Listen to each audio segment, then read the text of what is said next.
Conservar la naturaleza es preservar la tierra salvaje intacta, con todas sus piezas.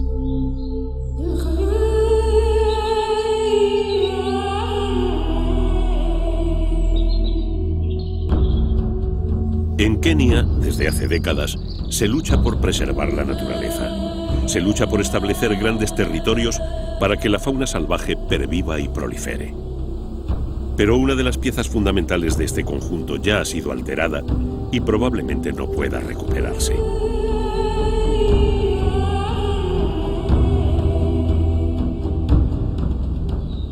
La imagen de los leones descansando en la sabana, la de los grandes felinos o la de los cocodrilos se han convertido en el mayor icono turístico del país.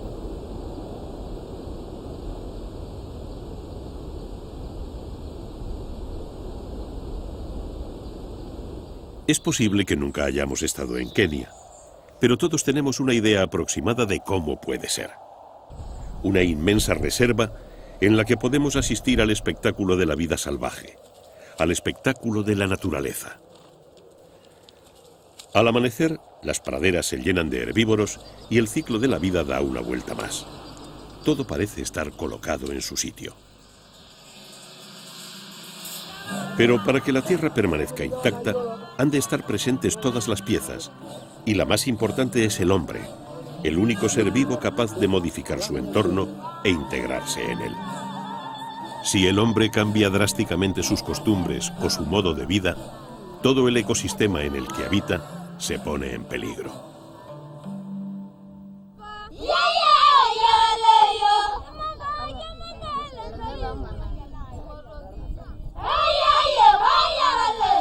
Todos los pueblos, en todos los rincones del mundo, evolucionan. Dejan atrás viejos hábitos y se adaptan a los nuevos tiempos. Pero ¿cómo conviven las viejas creencias con los avances del mundo globalizado? ¿Qué puede aportar la sabiduría del anciano de la tribu en un mundo que ya no es el suyo?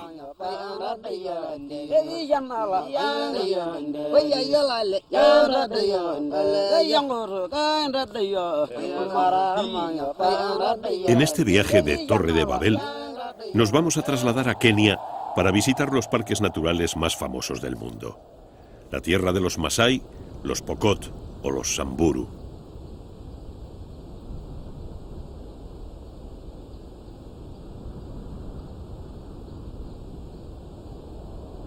Enclavado en el Valle del Rift, una falla geológica que afecta el relieve de toda África Oriental, el sur de Kenia es una interminable sabana arbustiva en la que las lluvias son muy variables y las sequías frecuentes.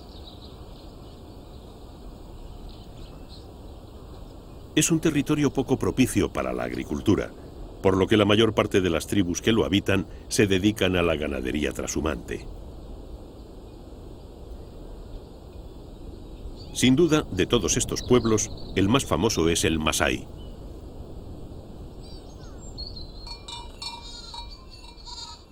Según las creencias tradicionales, Engai, el dios de la montaña, concedió a los Masái todo el ganado del mundo. Con este convencimiento no es de extrañar que las reses sean su posesión más apreciada, el determinante del estatus social del clan, la principal fuente de ingresos y de alimento, su única ocupación y un elemento siempre presente en sus tradiciones y en su vida cotidiana.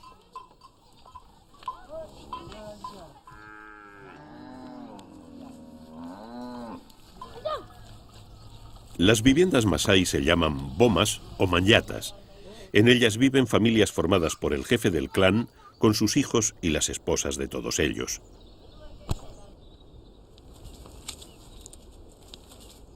Las chozas de madera se construyen alrededor del cercado donde se encierran las reses para mantenerlas a salvo de ladrones y de los depredadores.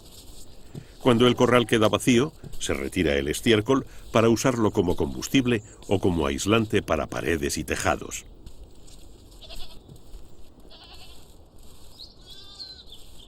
A pocos kilómetros de los grandes parques naturales, aún quedan familias que conservan sus antiguas costumbres. Máximo aprovechamiento de los recursos y un profundo respeto a la naturaleza.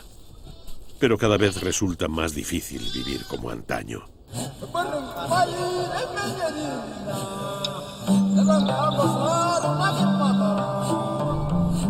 Durante generaciones, los ganaderos han recorrido largas distancias con sus rebaños en busca de agua y pastos. Una forma de vida construida en torno a la necesidad de moverse con los rebaños, de protegerlos. Eran nómadas que vivían por y para su ganado.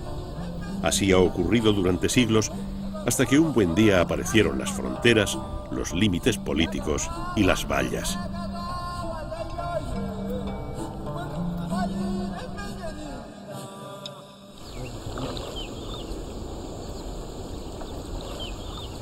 En las zonas cercanas a los parques se está produciendo otro tipo de cambios. A orillas del lago Baringo encontramos una pareja de pescadores que no acaban de comprender por qué la pesca escasea. No puede ser a causa de los hipopótamos, que siempre han frecuentado estas aguas, pero tal vez sí se deba a la presencia cada vez más numerosa de turistas que recorren el antes silencioso lago en busca de recuerdos fotográficos.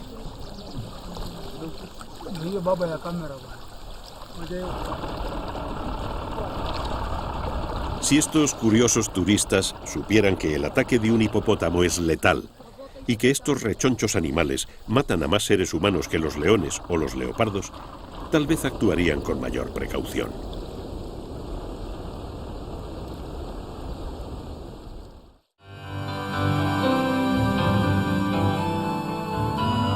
Desde la llegada del hombre blanco al interior del África Oriental, la fauna, la conservación de la naturaleza y la relación con los nativos han sido los elementos en torno a los cuales se ha escrito una historia de colonización y explotación de recursos naturales. En 1897 se funda Nairobi, en la línea férrea entre Mombasa y el lago Victoria, y en menos de una década las tierras altas de Kenia se convierten en el paraíso de la caza mayor. Los colonos blancos crearon un diminuto Reino Unido con sus campos de golf, sus casas ajardinadas, sus clubs y sus gin tonics. Los nativos se convirtieron en mano de obra y los grandes animales salvajes en el objetivo de todos los rifles.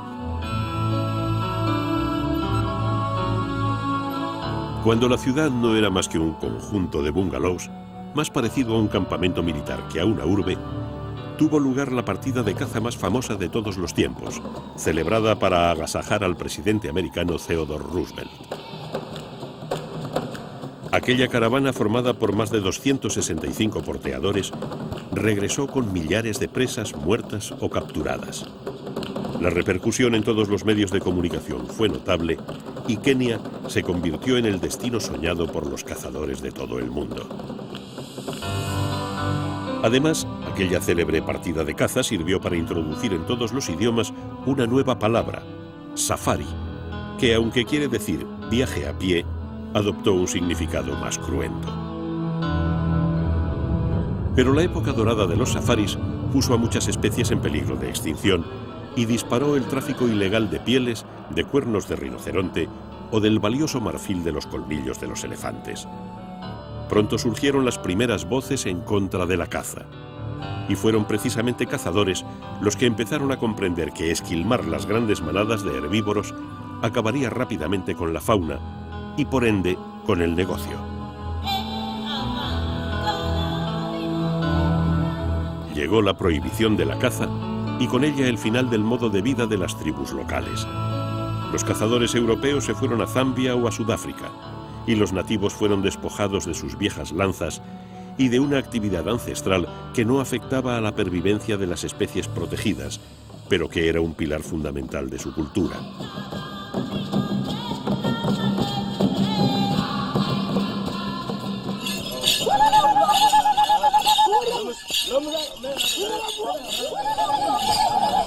El sacrificio ritual de una res es habitual en las celebraciones tradicionales.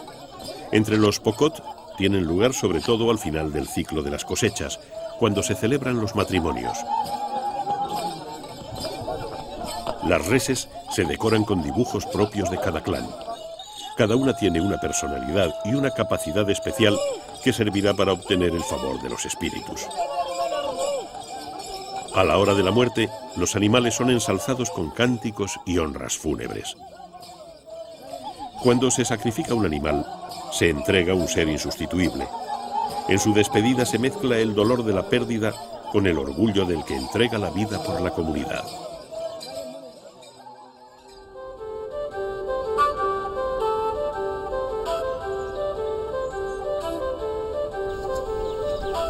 Los Pokot, al igual que los Masái, son un pueblo ganadero que se ha visto obligado a abandonar sus costumbres nómadas y se ha hecho sedentario. Pero esta zona de Kenia es poco fértil y está sometida a ciclos prolongados de sequía. Esto, unido al mal aprovechamiento de las tierras, produce cosechas insuficientes que colocan a los Pokot en una situación precaria.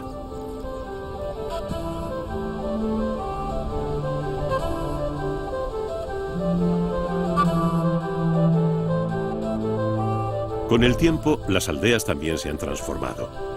Los grandes corrales han dejado paso a los graneros construidos en alto para mantener el cereal cosechado en lugar seco y alejado de las reses.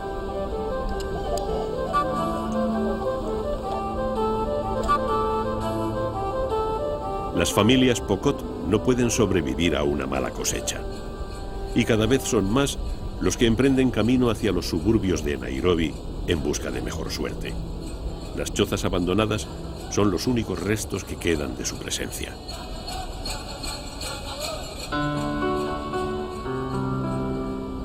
Otros campamentos abandonados nos recuerdan a otros habitantes de la sabana, los Walangulu, los míticos cazadores de elefantes que empleaban arcos como únicas armas.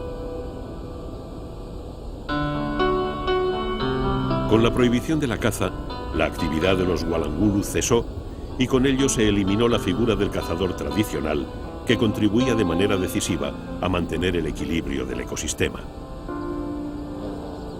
Por suerte, dentro de las reservas naturales, el ciclo de la vida sigue su ritmo sin la participación del ser humano.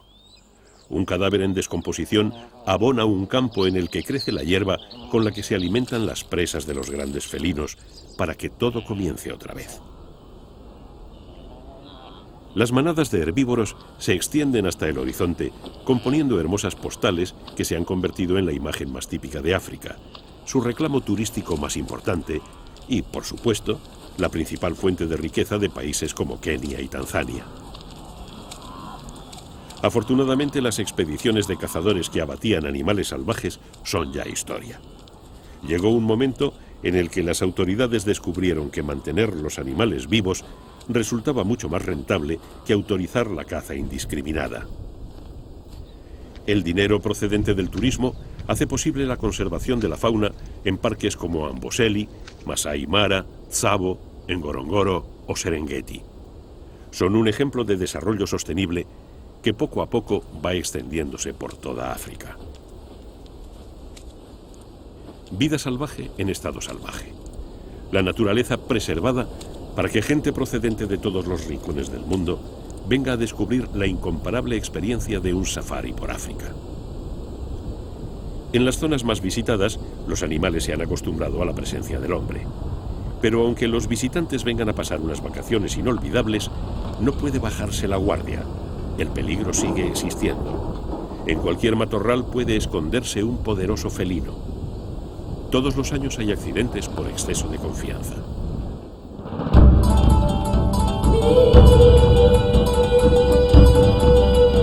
Kenia se ha convertido en un destino turístico de primer nivel y gracias a eso la fauna africana sigue existiendo. Los espacios protegidos son fundamentales para preservar la vida salvaje y para acabar con la caza furtiva. El animal más beneficiado ha sido el elefante. La prohibición del comercio del marfil ha acabado con la amenaza de la extinción de esta especie.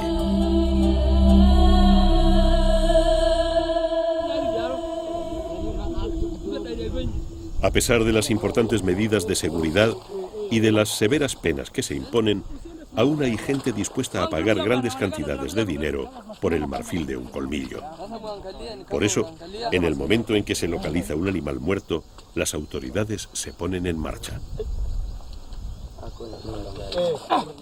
En este caso, los furtivos hirieron de muerte a un paquidermo, pero este pudo entrar en el recinto del parque antes de ser apresado por sus cazadores, lo que ha servido para detener la cadena del tráfico ilegal de marfil. Un colmillo de elefante adulto puede llegar a pesar más de 100 kilos, y para arrancarlo de la potente mandíbula del animal muerto hace falta fuerza y destreza.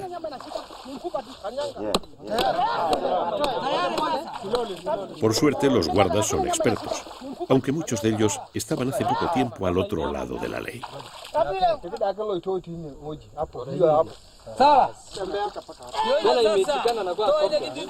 El desarrollo sostenible ha servido para dar una salida a los descendientes de los Walangulu, aquellos legendarios cazadores de elefantes que se han convertido en la primera línea de protección de estos animales.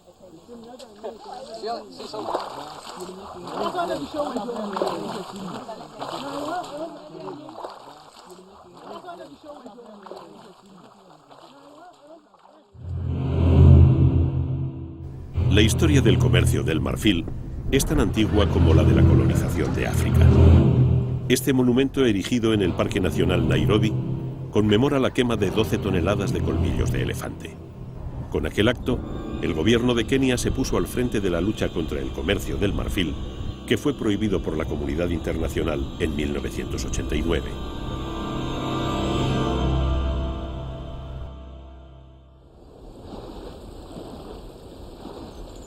Pero la importancia de los elefantes no solo se limita a que sean objeto de codicia por el marfil. Las manadas de elefantes son una bendición para África.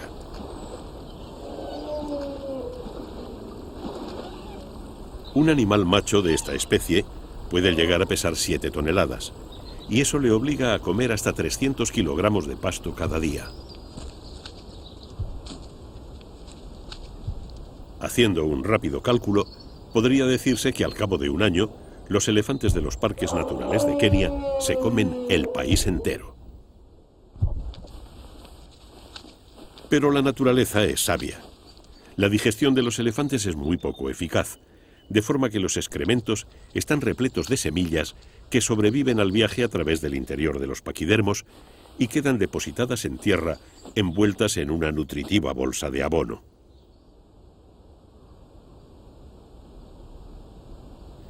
Volviendo a hacer cálculos, concluiremos que los elefantes se comen el país, pero luego lo replantan, poniendo en marcha de nuevo el ciclo de la vida. Tradicionalmente, las rutas migratorias de estos mamíferos permitían que el bosque se recuperara. La hierba y los árboles, con el paso de los años, borraban la huella de su paso.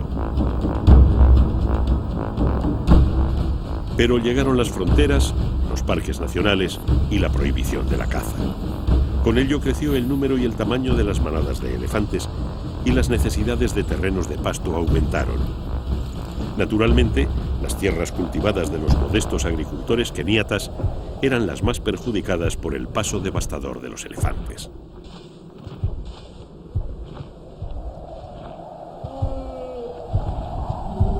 El tránsito de una majestuosa manada de maravillosos animales protegidos por la ley condenaba a los nativos al hambre, porque tras el paso de una manada de elefantes no queda nada.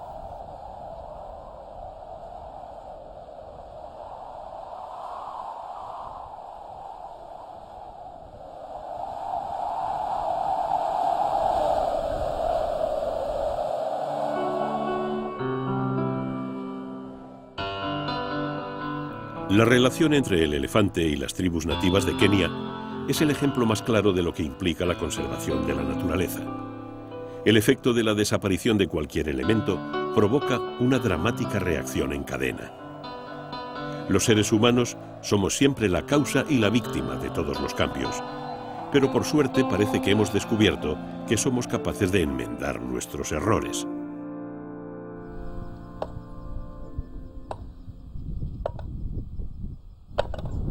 La figura de un guerrero solitario atisbando el horizonte, armado con su lanza, fue una de las imágenes que fascinó a los primeros exploradores de África. En la actualidad todavía puede verse a estos jóvenes guerreros, llamados Morani, atravesando la sabana. Según la tradición, los jóvenes Masái deben abandonar sus aldeas al llegar a la adolescencia. En ese momento forman grupos que se desplazan allá donde se les solicita y que llegan a formar verdaderos ejércitos que imponen su ley a las tribus vecinas. Las lanzas de estos guerreros salen de pequeñas chozas como esta, en la que trabajan los forjadores.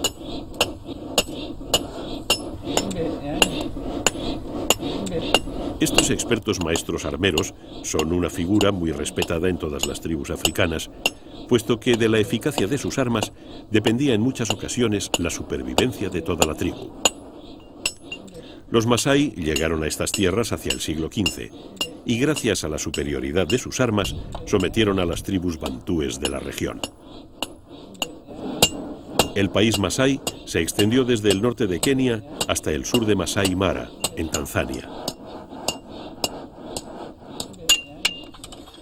En 1840 tuvo lugar el primer encuentro con los exploradores blancos y 50 años después, las lanzas masái fueron derrotadas por los fusiles europeos.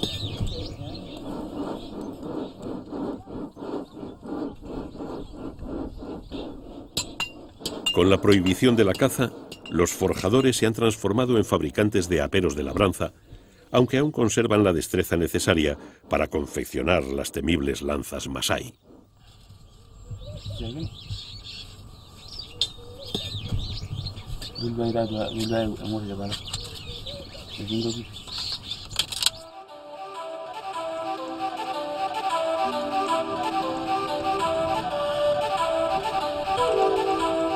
El país masái ya no es escenario de guerras tribales. Está dividido entre dos países. Masai Mara al norte y Serengeti al sur pertenecen a Kenia y Tanzania.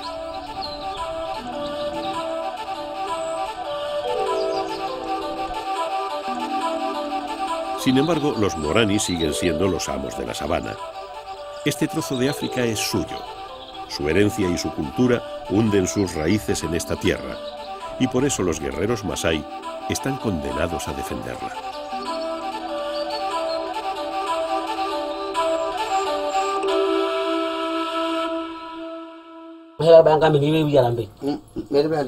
Antiguamente, cazar un león era la máxima aspiración del Morani. Abatir a Simba, al rey de la sabana, otorgaba honor y gloria. Así lo recogen las viejas canciones.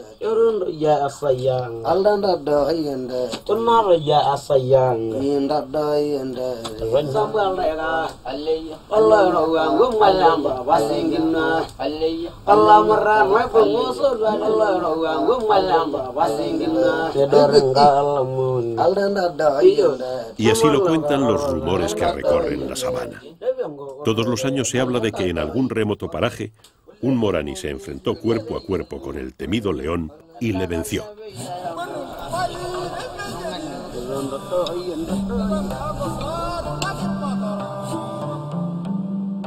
La vida de los masái está dividida en etapas que marcan el paso por la adolescencia hasta la madurez. Cada año se celebran en todo el país masái rituales iniciáticos en los que los muchachos de 13 o 14 años se convierten en nuevos Morani. Las ceremonias tienen lugar en grandes reuniones a las que acuden todos los Morani de la región. Siguiendo a los rebaños de vacas, los Morani se van sumando a la corriente de masáis que acuden a la gran fiesta.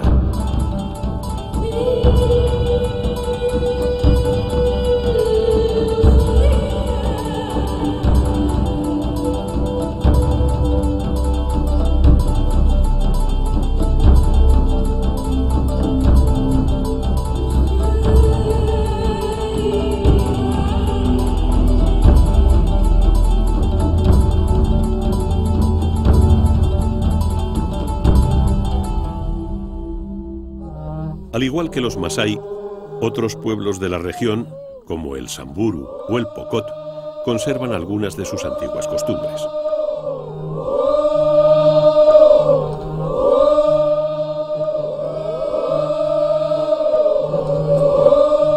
Para los Samburu, el momento en que los jóvenes se convierten en adultos supone que una nueva generación se abre paso y se celebra con una serie de rituales llamados Munket.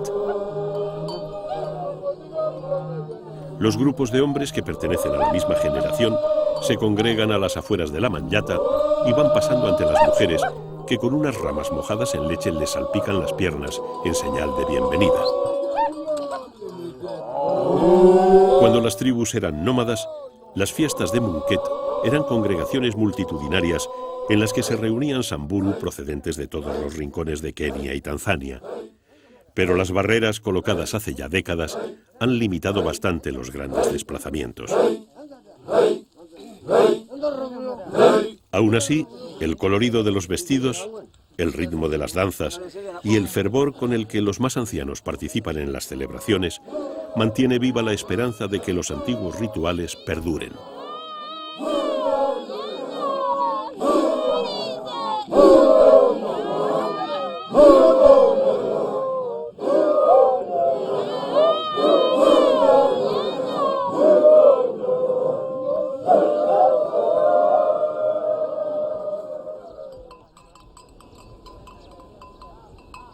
También siguen celebrándose matrimonios a la antigua usanza. Se trata de uniones concertadas entre las familias en las que se pone de manifiesto la importancia del ganado.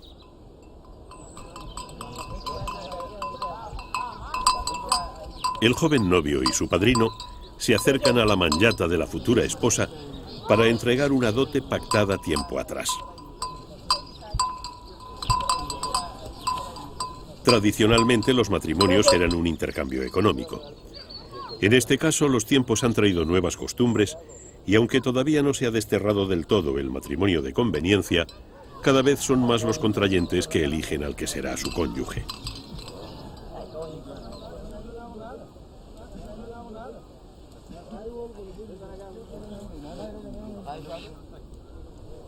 Los grandes acontecimientos comienzan siempre con el sacrificio de las reses, empezando por la más importante del rebaño.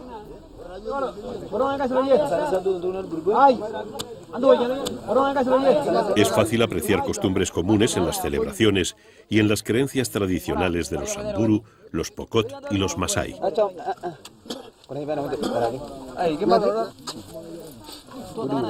La más evidente de todas ellas es la de beber la sangre de las reses muertas. La tradición reserva a los protagonistas de las ceremonias el privilegio de beber la sangre de la vaca principal.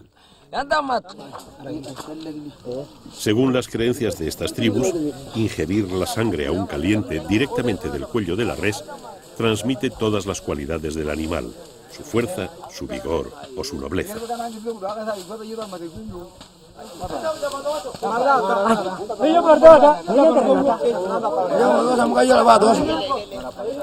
Durante el Munket, serán los jóvenes iniciados los que beban sangre directamente del cuello de la vaca por primera vez.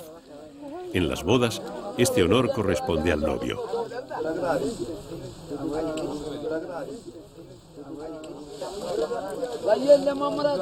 Después de la parte ritual, se procede a descuartizar y asar la carne de las reses para que todos los asistentes participen del festín. Aunque se trata de tribus ganaderas, la carne de vaca es un manjar que se reserva para ocasiones especiales.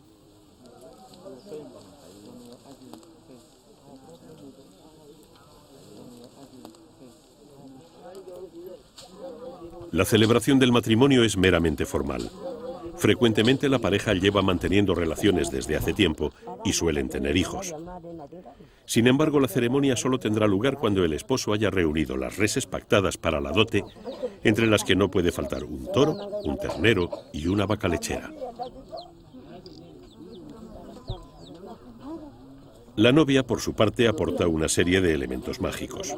Un collar que simboliza la fertilidad, una rama de encoita, un trozo de piel de león y unas sandalias, símbolo de un nuevo camino en la vida, de un viaje en compañía de una nueva familia. Los familiares bendicen la unión moviendo sus bastones. A partir de este momento, la mujer seguirá a su marido allá donde vaya. La comitiva nupcial, precedida por el padrino, marcha hacia su nuevo hogar. Nada más comenzar el primer viaje, el padrino se detiene para llevar a cabo una pequeña ceremonia que simboliza el compromiso de la nueva pareja. El marido ofrece leche a su esposa.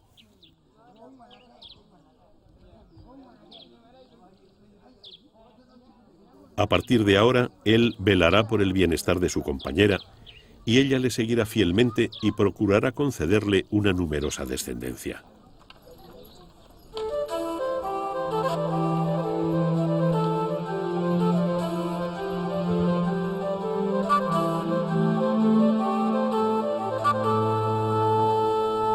Entre los Pokot, las sandalias tienen también un significado especial y por eso son empleadas como oráculo. En todo lo relacionado con los viajes, con los caminos o con encontrar cosas o seres, las sandalias están revestidas de cierto poder mágico.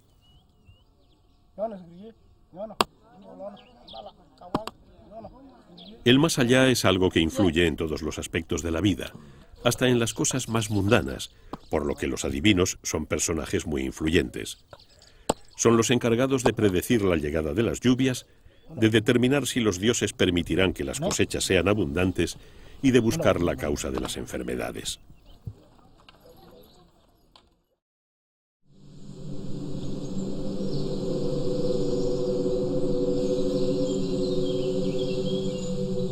Pero a pesar de la constante mediación de los espíritus, los Pokot no atraviesan por una época de abundancia. La agricultura no es suficiente y recurren a otras actividades como la recolección de frutos, de bayas y de miel.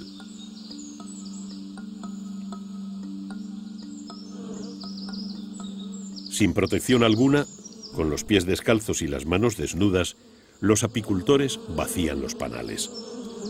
Armados únicamente con un par de palos humeantes, los valientes recolectores ahuyentan y aturden a las abejas el tiempo suficiente para extraer la miel que venderán a los masái para elaborar la cerveza que consumen en sus celebraciones más importantes.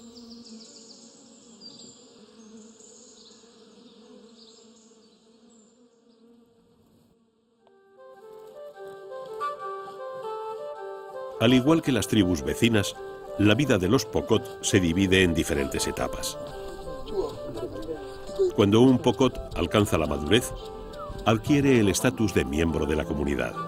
A partir de ese momento, sus opiniones serán tenidas en cuenta y además podrá formar una familia. La celebración en la que se reconoce al nuevo adulto se denomina Sapana y comienza con la imposición de este gorro ritual, llamado Blue, que se elabora con una arcilla que contiene arena y cenizas de los hogares de los ancianos de la tribu.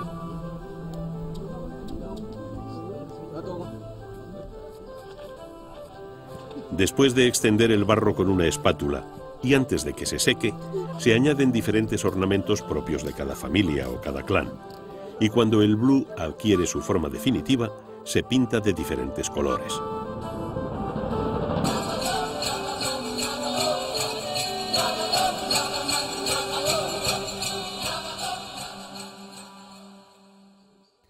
Las mujeres Pokot no participan de las decisiones de la tribu, pero son las encargadas del cuidado de los hijos, de las casas y del ganado.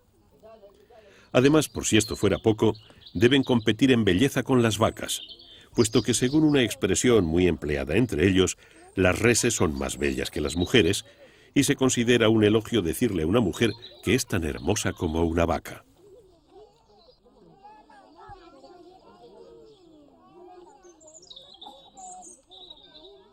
Los adornos más representativos son estos collares de cuentas que llegan a pesar más de 1 kilo. Se confeccionan con un armazón de alambres en los que se insertan centenares de pequeñas cuentas de colores.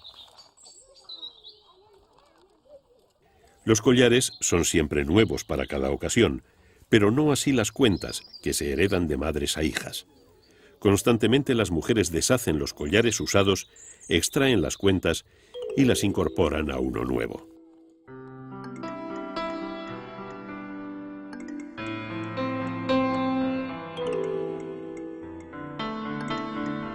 Los diseños expresan la condición de la mujer que lo luce, el clan al que pertenece, si está casada o si tiene hijos.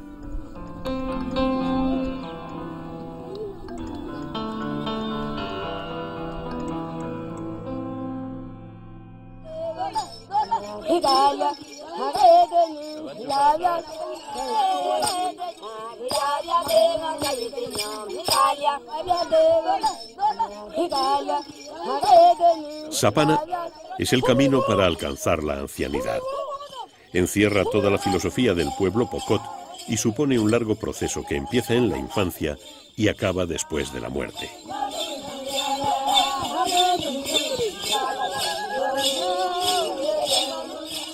Cuando fallece un anciano se convierte en objeto de culto. Antiguamente, durante sus honras fúnebres, se abandonaba a los niños más pequeños en el campo para que fueran devorados por los animales salvajes. Era una macabra ofrenda que se realizaba para que los espíritus del bosque acogiesen con agrado el alma del difunto.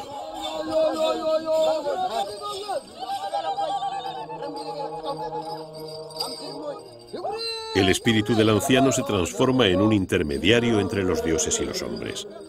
Se sacrifican animales en su honor para conseguir su ayuda.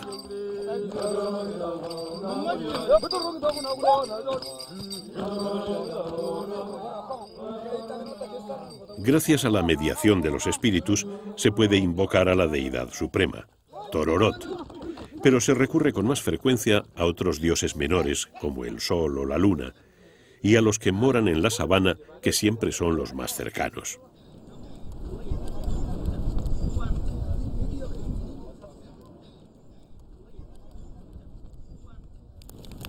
La invocación de cada espíritu exige un ritual en el que intervienen distintos elementos. En este caso, el mensaje del más allá se manifestará a través de la acción del fuego.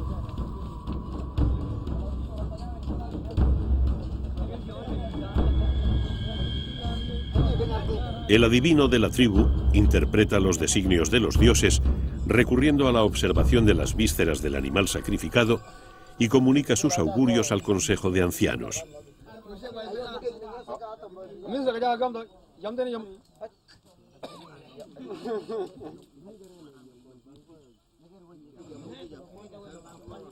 Si los augurios no son buenos, el adivino recurrirá a la mediación del anciano fallecido, vertiendo sobre su tumba la sangre del animal sacrificado.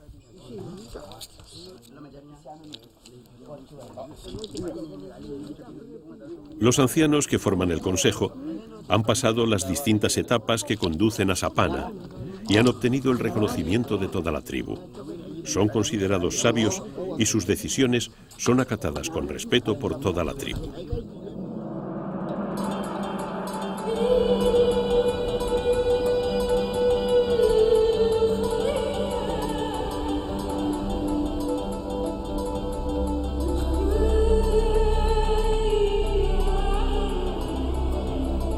Visto desde el aire, es imposible determinar dónde termina Masai Mara y dónde empieza el Serengeti. La frontera entre Kenia y Tanzania es una raya imaginaria que corta los territorios tradicionales de los Masái.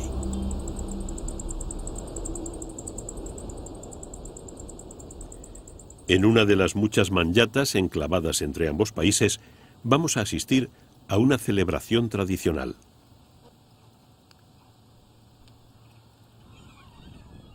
Una nueva generación de niños va a convertirse en Morani, en guerreros, después de pasar el duro trance de la ceremonia de circuncisión.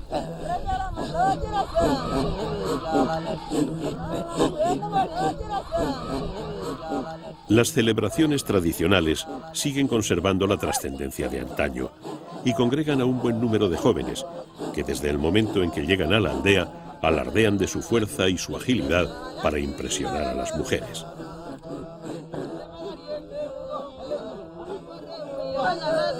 Los jóvenes que van a ser circuncidados admiran a los mayores. Hoy se acercan por primera vez a los corros de los guerreros. Participan con orgullo en los cánticos y disfrutan de los saltos que a partir de mañana podrán practicar.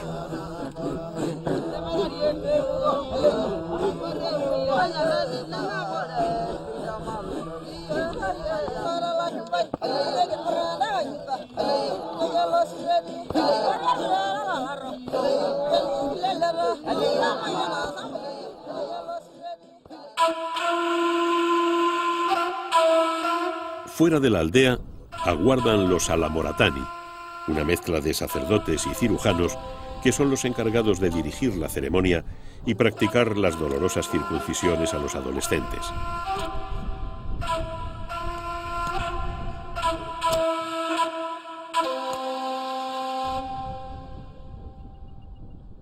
Desde primeras horas de la mañana, todas las mujeres de la tribu se afanan en los preparativos. Salen al campo en busca de ramas para confeccionar los camastros en los que descansarán los iniciados después de las intervenciones.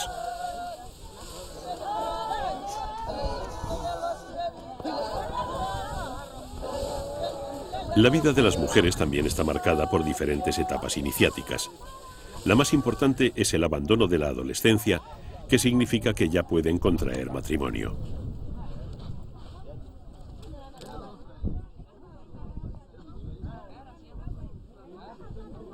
Para las adolescentes, por tanto, las ceremonias como esta son muy especiales.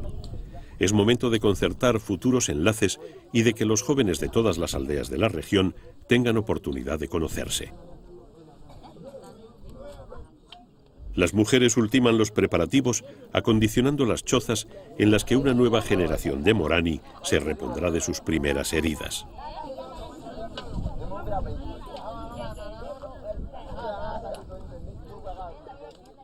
A medida que pasan las horas, la actividad aumenta. Durante 2 días, la Manyata va a convertirse en el punto de reunión de todos los clanes masái. La ceremonia de iniciación comienza con el rapado de la cabeza.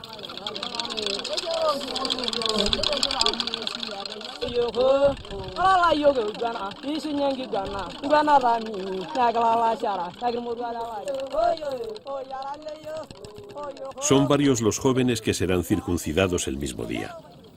Todos ellos compondrán una promoción que estrechará sus lazos de camaradería y amistad durante sus vidas. Por ello, todos los iniciados están juntos y se animan unos a otros para darse valor.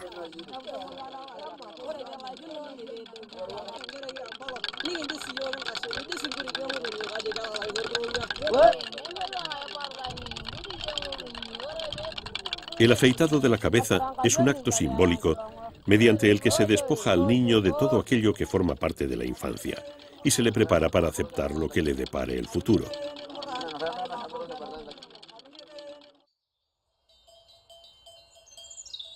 Como no podía ser de otra manera, el ganado forma parte esencial de las celebraciones. Las reses reservadas para ser sacrificadas en la ceremonia han sido decoradas con dibujos propios de cada clan.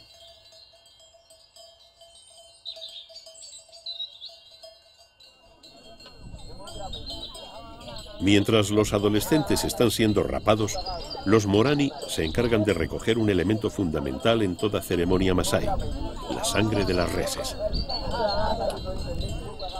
Probablemente es una de las imágenes más representativas de la cultura masái. Con unas lanzas especiales, cuya punta ha sido recortada para que no hiera mortalmente a la res, se le dispara a la yugular y se recoge la sangre en una calabaza. La mezcla de sangre y leche de vaca se considera el mejor de los alimentos y será ofrecida a los jóvenes después de la circuncisión.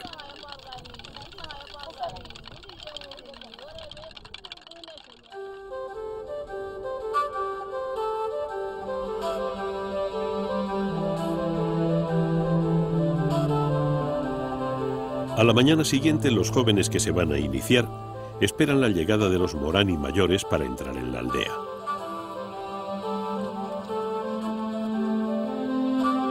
El cuchillo del Alamoratani aguarda. Los jóvenes saben que no va a ser un día fácil, pero llevan años soñando con él. El primer acto del día es la confección de las sandalias rituales. Una vez más, vemos la importancia de este tipo de calzado entre las tribus nilóticas del Valle del Rift.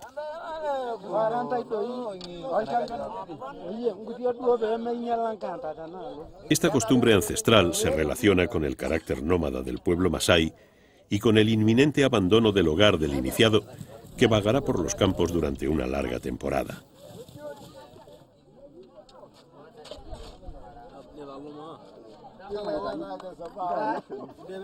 Las sandalias se hacen con piel de vaca y solo tienen valor simbólico, puesto que la fina suela no es muy apropiada para caminar por la sabana.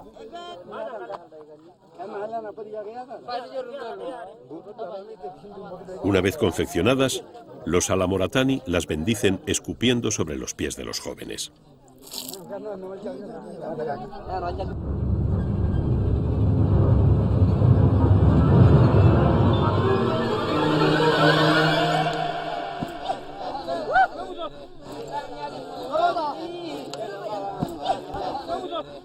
Mientras llega la hora de la verdad, los Morani mayores animan a los más jóvenes con sus saltos y sus desafíos.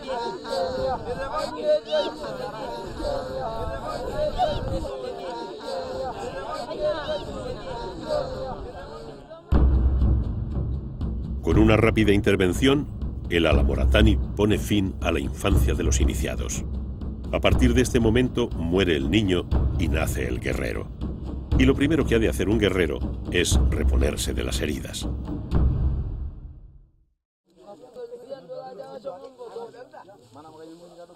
Los padres de los nuevos Morani también tienen su momento de protagonismo. Para ellos el trance no es tan doloroso. Simplemente se rapan el bigote y las cejas y se tiñen el cabello con grasa animal.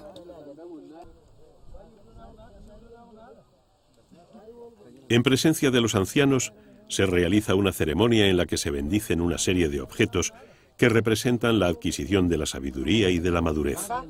Una lanza, una calabaza y especialmente la pequeña banqueta de madera en la que se sentará en las reuniones con los jefes de la tribu.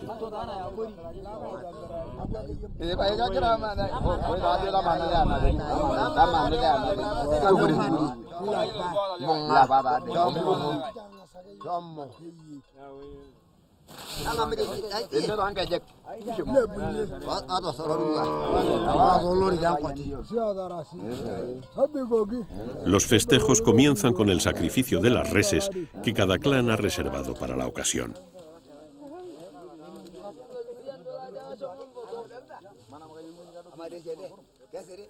Los Morani se encargan de matarlas, desollarlas y prepararlas para su consumo. Pero antes disfrutan de lo que para ellos es un auténtico manjar, la sangre aún caliente, bebida directamente del cuello del animal muerto.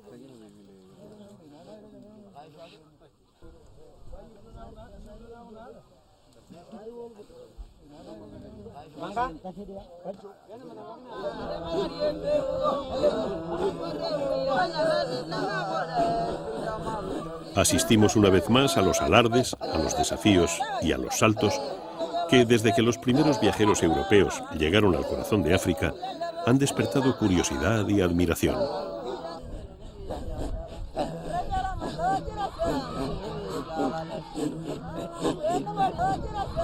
Pocos pueblos africanos han conseguido forjar una leyenda comparable a la de los guerreros masái.